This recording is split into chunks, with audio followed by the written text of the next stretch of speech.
સુરતમાં લવ જેહાદનો કિસ્સો પોલીસે મૂળ બંગાળના મુસબુલ શેખ નામના યુવકની ધરપકડ કરી છે।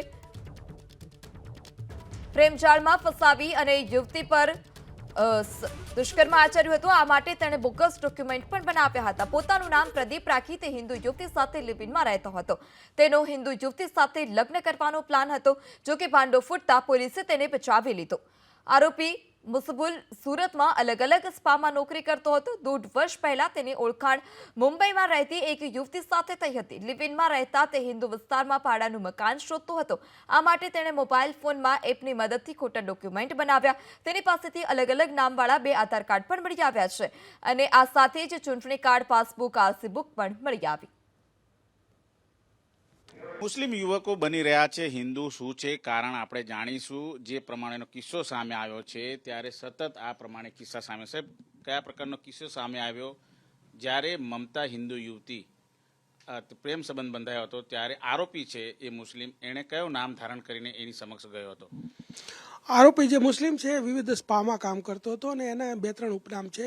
એનું રાજ છે, પછી પ્રદીપ છે, પ્રદીપ સુજોય છે, આવા અલગ અલગ ઉપનામ છે।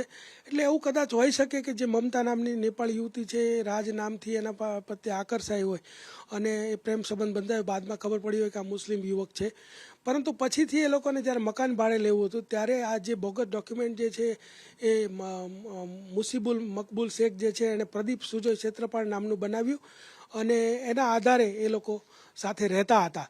પરંતુ જો મમતા જે છે એની સાથે જ્યારે આકર્ષાઈ ત્યારે આ વ્યક્તિ હિન્દુ હતો કે મુસ્લિમ હતો એ એને ખબર હતી કે નહીં, કે એને કોઈ ફરજિયાતપણે એની સાથે રહેવા માટે ફરજ પાડતો હોય, એને ધર્મ પરિવર્તન કરવા કોઈ પ્રયત્ન કરતો હોય, તો એ બાબતે આ મમતાની પૂછપરછ ચાલુ છે ને જો એમાંથી પણ કંઈ આગળ આ બાબતનું નીકળશે તો એનો અલગથી ગુનો દાખલ કરવામાં આવશે।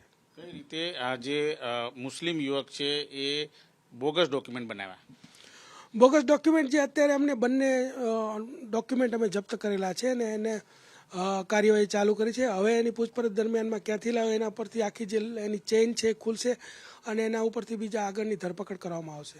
બિલકુલ જોઈ શકાય છે મુસ્લિમ યુવક હિન્દુ બની ગયો અને ફરજી ડોક્યુમેન્ટના આધારે તે હિન્દુ બનીને રાંદેર વિસ્તારમાં રહેતો હતો। કેમેરામેન રાકેશ પાનવાલા સાથે ધનરાજ બાગલે, એબીપી અસ્મિતા, સુરત।